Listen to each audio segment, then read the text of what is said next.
बिस्मिल्लाहिर्रहमानिर्रहीम।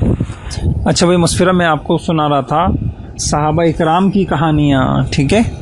तो कल मैंने आपको ये बात बताई थी, जो हमारे सहाबा इकराम थे ना, उनका ईमान बहुत पक्का था, मजबूत था, पहाड़ों की तरह था। समझ गए?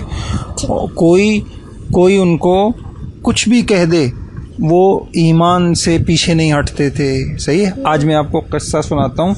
हमारे सहाबा में एक बड़े प्यारे सहाबी थे, हज़रत बिलाल रज़ी अल्लाह ताला अन्हु। सही है? वो जो थे ना, हज़रत बिलाल रज़ी अल्लाह अन्हु जो थे, वो ग़ुलाम थे। तो गुलाम क्या मतलब? ग़ुलाम नहीं समझते आप? मैंने कहा, आपको बताया था पहले ज़माने में ना इंसान भी बिकते थे दुकानों पे। क्या मतलब? इंसान थे ना, जाके ख़रीद लिया, भाई ये आदमी मुझे बेच दो, फिर वो घर के काम करता था, ग़ुलाम। बताया था ना मैंने। तो हज़रत जो थे बिलाल रज़ी अल्लाह अन्हु, वो ग़ुलाम थे और बेचारे काम करते थे। फिर वो हमारे नबी पे इस्लाम ले आए, कलमा पढ़ लिया हमारे नबी पर। तो क्या हुआ, उनका जो बड़ा था उमैया बिन खल्फ, वो उनको मारता था ज़मीन में, उनके ऊपर इतना बड़ा पत्थर लाके उनके हाथ पे रख दिया, बेचारे हिल नहीं सकते, और फिर उनको कोड़े से मारता था और उनको ज़ख्मी करता था। वो बहुत ज़्यादा कहता था कि तुम मोहम्मद का साथ मत दो, छोड़ दो, हुजूर की बात मत मानो। सही है? और तुम जो है ना बुतों को ही मानो, बुतों को पूजो। बुत थे ना, बुत, उनको मानो। वो कहते थे अहद अहद, अल्लाह एक है, अल्लाह एक है, मैं एक अल्लाह को मानता हूँ, किसी को नहीं मानता। मारता था उनको बहुत ज़्यादा बेचारों को, बारी बारी मारता। जब खुद मारने से थक जाता, फिर किसी और से कहता तुम मारो। वो थक जाते, किसी और उनकी कमर से बेचारों के खून निकल रहा होता था, और धूप में उनको लिटा देता था ज़मीन के ऊपर, गर्मी के अंदर। किसको? हमारे बेचारे कौन थे? हज़रत बिलाल रज़ी अल्लाह अन्हु। सही है? तो उनको बहुत प्यारे थे। अब इतना उनको मारता था, लेकिन वो, उनका ईमान इतना मजबूत था, वो कहते थे मर जाऊंगा, लेकिन मैं ये नहीं कहूँगा कि मोहम्मद सल्लल्लाहु अलैहि वसल्लम को छोड़ दो, और मैं जो है काफिर नहीं होऊंगा। सही है? ठीक है। तो ईमान उनका इतना मजबूत था। फिर अल्लाह पाक ने दिन, फिर क्या हुआ, हज़रत अबू बकर रज़ी अल्लाह अन्हु थे ना हमारे नबी के साहबी, उन्होंने उसको कहा भाई ये ग़ुलाम मुझे बेच दो। उनको ख़रीद लिया, ख़रीद के उनको आज़ाद कर दिया। क्या मतलब? यानी उनको कह दिया बस ठीक है, अब तुम जो चाहे करो, अब तुम्हें कोई कुछ नहीं कहेगा। ठीक है? फिर एक मर्तबा लड़ाई हो रही थी ना, हमारे नबी काफिरों से लड़ रहे थे जंगे बदर में। सही है?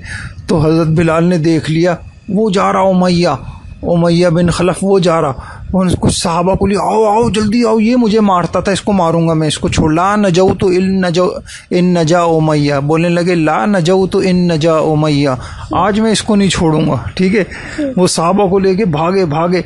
कुछ लोग उसको ना बचाने लगे, वो भी बचाने के लिए उसके ऊपर लेट गए कि ताकि उसको कोई ना मारे ना। तो उसी बंदे को मारते थे। हज़रत बिलाल रज़ी अल्लाह अन्हु ने क्या किया, तलवार लेके नीचे से मोटा था वो बहुत ना, उसको नीचे से मार दी मर गया। फिर वो उमैया बिन खलफ, क्या नाम था उसका? उमैया बिन खलफ। कैसा था वो? गंदा था, काफिर था। और हज़रत बिलाल कैसे थे? हाँ, और हज़रत बिलाल कैसे थे? अच्छे सहाबी थे ना, हमारे नबी के सहाबी थे। ठीक है? और वो मदीने मुनव्वरा में अजान दिया करते थे। पता है आपको हमारे नबी की मस्जिद में कौन अजान देता था? हज़रत बिलाल रज़ी अल्लाह ताला अन्हु अजान देते थे। ठीक है? तो ये मैंने आपको किस्सा सुनाया कि सहाबा का ईमान कितना मजबूत था। देखो आज मुसलमान है ना, अगर किसी मुसलमान को कोई कहे और कोई मार दे, और तो वो किसी मुसलमान को आज कोई काफिर मार दे, तो मुसलमान तो आज देखो कितना कमज़ोर ईमान है।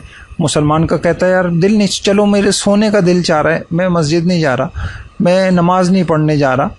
सही है? मुसलमान आज तो ऐसा करता है, लेकिन सहाबा का ईमान कितना मजबूत था। है? आज ऐसा हो सकता है कि रोड के ऊपर लिटा कर कोई उनको जो है गर्मी के अंदर लिटा कर और उनको मारते थे, कोड़े मारते थे, लेकिन वो कहते थे, कोड़ा ऐसा होता था चमड़े का एक ना, और उससे बहुत जोर की चोट लगती है, ऐसे मारते थे। जोर से बेचारों की कमर से खून निकलता था, लेकिन वो कहते थे मैं कलमा नहीं छोड़ूंगा, मैं काफिर नहीं बनूंगा, मैं बस एक अल्लाह को मानता हूँ, मैं एक अल्लाह को मानता हूँ, ऐसे बोलते थे। तो एक बात मैंने आपको बता दी, हमारे सहाबा का ईमान क्या था? मजबूत। बहुत क्या था? मजबूत था। अल्लाह ताला हमें हमारा ईमान भी क्या कर दे? मजबूत कर। जिसका ईमान मजबूत होता है ना, वो गुनाह नहीं करता, सही है, वो अल्लाह पाक की नाफरमानी नहीं करता, वो नमाजें नहीं छोड़ता, समझ गए? तो आप भी इंशाल्लाह नमाजें एहतिमाम से पढ़ेंगी जी, सही है, ठीक। और नमाजें भी एहतिमाम से पढ़नी है, कुरान पढ़ना है, अल्लाह का जिक्र करना है, और हर गुनाह से बचना है, सही है?